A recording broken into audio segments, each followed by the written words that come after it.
کیا آپ جانتے ہیں کہ برمودا تکون کیا ہے؟ اور کیا آپ یہ بھی جانتے ہیں کہ برمودا تکون ایک ایسا معمہ ہے جسے ابھی تک سائنسدان کیوں حل نہیں کر پائے ہیں، اور یہ جگہ اتنی پراسرار کیوں ہے؟ اور کیا آپ کو معلوم ہے کہ سائنسی انکشافات برمودا تکون کے بارے میں کیا ہیں؟ آئیے ان سب حقائق پر روشنی ڈالتے ہیں۔ یہ دنیا پراسرار معجزوں اور ایسی جگہوں سے بھری پڑی ہے جہاں تک اب بھی انسان کی رسائی نہیں ہے۔ انہی جگہوں میں سے ایک برمودا تکون ہے۔ یہ وہ پراسرار جگہ ہے جس کے بارے میں ایسے انکشافات کیے جاتے ہیں کہ سننے والا حیرت میں مبتلا ہو جاتا ہے۔ کچھ لوگوں کا کہنا ہے کہ اس جگہ پر پراسرار واقعات کے علاوہ پراسرار مخلوق بھی دیکھی گئی ہے۔ اصل معاملہ کیا ہے، یہ جاننے کے لیے سائنسدان پوری کوشش کر رہے ہیں۔ 1492 میں کولمبس بحر اوقیانوس میں سفر کر رہا تھا کہ اسے سمندر میں غیر معمولی ہلچل کا احساس ہوا۔ پہلے تو اسے لگا کہ کمپس نے کام کرنا چھوڑ دیا ہے۔ اس کے بعد اس نے آسمان سے ایک آگ کا گولا سمندر میں گرتے ہوئے دیکھا۔ کولمبس نے وہاں سے واپس جانا ہی مناسب سمجھا۔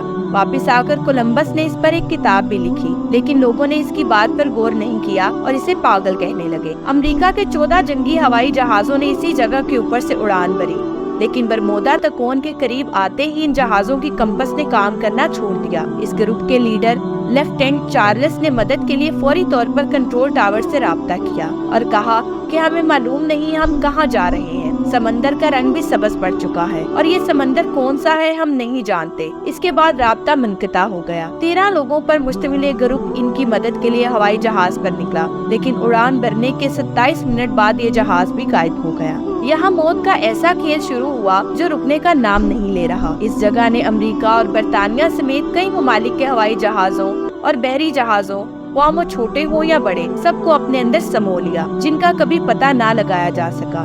یہ سلسلہ رکا نہیں، بلکہ اس علاقے میں 50 بحری جہاز، 20 ہوائی جہاز اور ہزاروں افراد پراسرار طریقے سے غائب ہوئے۔ حادثات کے بعد کئی ماہرین نے اس جگہ کو اپنی عقل اور سوچ کے حساب سے بیان کیا۔ ان سب پراسرار واقعات کے بعد اس جگہ کو برمودا تکون کا نام دیا گیا۔ یہ جگہ امریکی شہر فلوریڈا سے لے کر پیوٹر اور ریکو سلطنت تک پھیلی ہوئی ہے۔ اسے ڈیول ٹرائی اینگل بھی کہا جاتا ہے۔ کچھ ماہرین کا کہنا ہے کہ یہ خلائی مخلوق اور پراسرار مخلوقات کا علاقہ ہے۔ کچھ کا ماننا ہے کہ یہ جگہ دنیا میں موجود نیچرل ٹائم پورٹل ہے اور یہ تمام جہازوں کو اپنی لپیٹ میں لے کر ایسی جگہ پر لے جاتی ہے جہاں اس کا دوسرا سرا کھلتا ہے۔ برمودا تکون نامی یہ علاقہ امریکی فوجی حکام کے قبضے میں ہے اور امریکی فوج اس علاقے کی کڑی نگرانی کرتی ہے۔ امریکی فوج کسی خلائی مخلوق کو ماننے سے انکاری تھی، لیکن نگرانی پر مامور اہلکاروں کے مطابق انہوں نے اس علاقے میں پراسرار مخلوق کو دیکھا ہے۔ ماہرین کا کہنا ہے کہ برمودا تکون میں موجود سوراخ ایک خاص وقت پر کھلتا اور بند ہوتا ہے۔ اس سوراخ کے کھلتے وقت کوئی بھی جہاز اس کے قریب آتا ہے تو یہ اسے اپنے اندر کھینچ لیتا ہے۔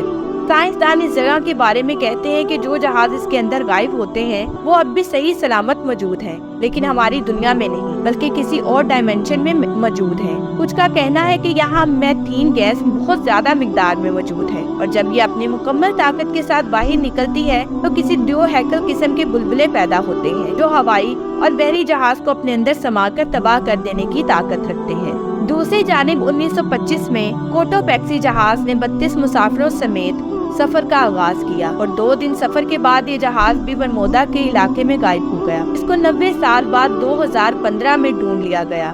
اس جہاز کو دیکھ کر لوگوں کو حیرت کا جھٹکا لگا، کیونکہ جو جہاز برمودا تکون میں ڈوب کر ختم ہو چکا تھا وہ کئی سالوں بعد مل گیا۔ اس واقعے نے ایک اور سوال پیدا کر دیا کہ اگر برمودا میں میتھین گیس موجود ہے تو یہ جہاز کس طرح بچ گیا۔ امریکی افواج اور سائنسدان ابھی کشمکش میں مبتلا تھا کہ چند سال قبل برمودا تکون کی ایک اور حیران کن حقیقت ان کے سامنے آ گئی۔ سائنسدانوں کے مطابق خلا میں موجود ناسا کی اسپیس لیبارٹری جب برمودا کے علاقے سے گزری تو اس میں موجود تمام آلات نے کام کرنا چھوڑ دیا، یہاں تک کہ امریکہ کا ہبل ٹیلی اسکوپ بھی کچھ دیر کے لیے کام کرنا چھوڑ دیتا ہے۔ امریکی خلا باز نے بتایا کہ ان کے پہلے خلائی مشن میں انہیں اس بات کا اندازہ ہو گیا تھا کہ برمودا تکون کے اوپر سے گزرتے ہوئے ان کا اسپیس اسٹیشن کام کرنا چھوڑ دیتا ہے۔ ایک مرتبہ اس کے سامنے ایک چمکدار روشنی نمودار ہوئی۔ اس چمک میں کوئی آواز تو نہ تھی، لیکن اس کے بعد اسپیس اسٹیشن کے آلات نے کام کرنا چھوڑ دیا تھا اور یہ منظر انتہائی خوفناک تھا۔ ماہرین اب بھی جاننے کی کوشش کر رہے ہیں کہ برمودا تکون میں ایسا کیا ہے جس نے پوری دنیا کو اپنے خوف میں مبتلا کیا ہوا ہے۔ اس میں آخر کون سی طاقت موجود ہے جس نے نہ صرف زمینی جہاز